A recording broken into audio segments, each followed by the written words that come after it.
This is Earth, our home planet. It's a world unlike any other. The third planet from the sun, Earth is the only place in the known universe confirmed to host life. What is the Earth consist of?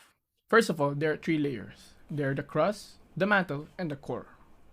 There are two types of the crust, which is oceanic and continental, but we'll be focusing on land. What is land?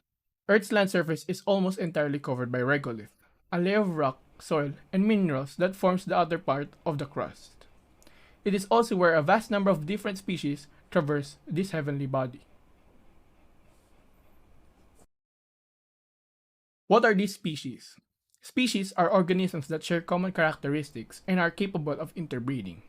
While that may seem straightforward, there are also harmful organisms which are called invasive species, which we'll be tackling in the next question. Why are invasive species harmful to our land? Invasive species are a major threat to the health of our planet's ecosystem, causing ecological imbalance, habitat destruction, spreading diseases, and even having negative economic and social impact. Invasive species disrupt the delicate balance of an ecosystem by outcompeting native plants and animals for vital resources like water, sunlight, and nutrients. This can lead to population decline and even extinction of native species. Invasive species can also be aggressive, predators or herbivores, further disrupting food chains and causing habitat degradation. Many invasive species can alter their surroundings in ways that harm native species. For example, is aggressive vines. It can suffocate trees, while invasive aquatic plants can form thick mats that choke waterways and reduce oxygen level. Invasive species can also introduce new diseases and parasites to native ecosystems, where they can spread rapidly due to the lack of natural control mechanisms. These diseases may devastate native species with no prior immunity. The harm caused by invasive species extend beyond ecological damage. They can have significant economic and social consequences. Invasive insects and weeds can devastate crops, leading to financial losses for farmers. Invasive plants can also clog irrigation canals and reduce agricultural productivity. Invasive species can damage roads, buildings, and other infrastructure, and some invasive species can even have direct impacts on human health, such as causing skin rashes and or spreading diseases. Invasive species can wreak havoc on ecosystems by outcompeting native species for vital resources and disrupting the balance of the environment. Let's break down how each of the elements that we have listed can become prey to invasive species. So imagine we're walking through a beautiful forest, listening to the birds chirping and feeling the warmth of the sun on your skin. Now imagine that this peaceful scene is under threat from invaders, not from another country, but from invasive species. Firstly, let's talk about sunlight. Just like how trees compete for sunlight in a dense forest, invasive plants can grow so thick and fast that they form a canopy, blocking sunlight from reaching the native plants below. This is like a giant umbrella, standing out the native plants that need sunlight to grow and thrive. Now, onto food. Think of it like a big buffet. Only the invasive species are the ones hogging all the dishes. They have huge appetites and can devour vast amounts of food, leaving little for the native species. This can lead to a kind of food fight where the natives struggle to find enough to eat, impacting their survival and the balance of the ecosystem. Water is another essential element that invasive species can disrupt. Imagine a pond where invasive plants have taken over, choking out the native species and turning the water into a murkiness.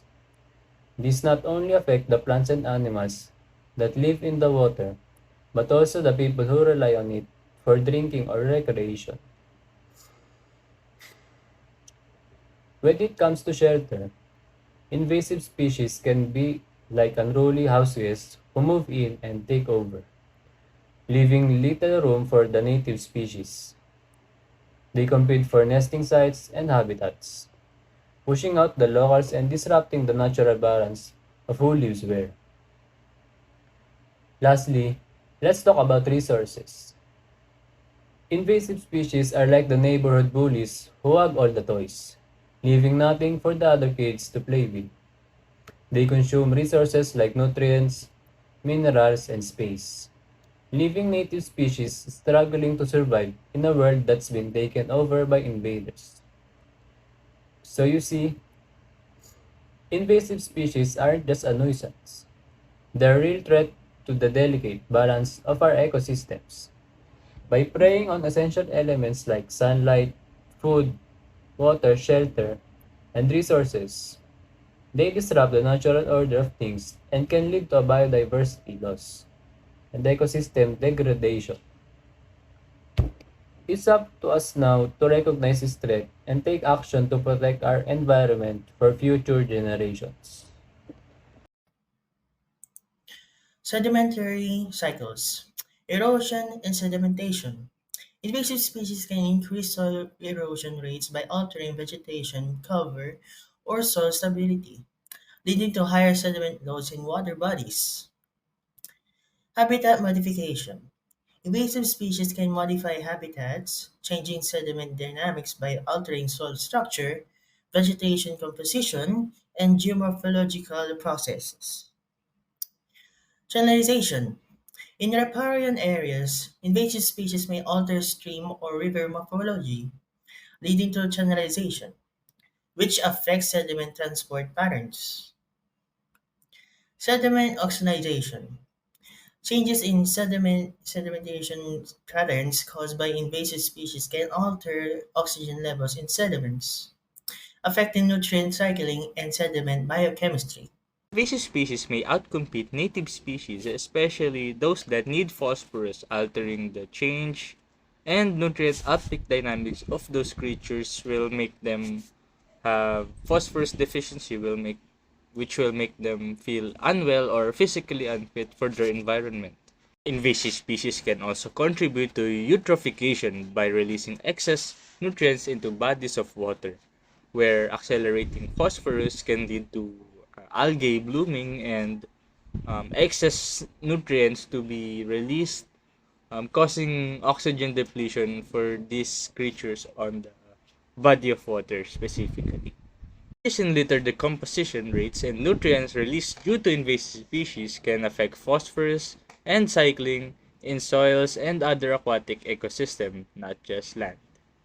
Animals but also plant can alter phosphorus cycle impacts where they can affect microbial communities and soil chemistry, which will thus affect the phosphorus availability for the local plants present in that area.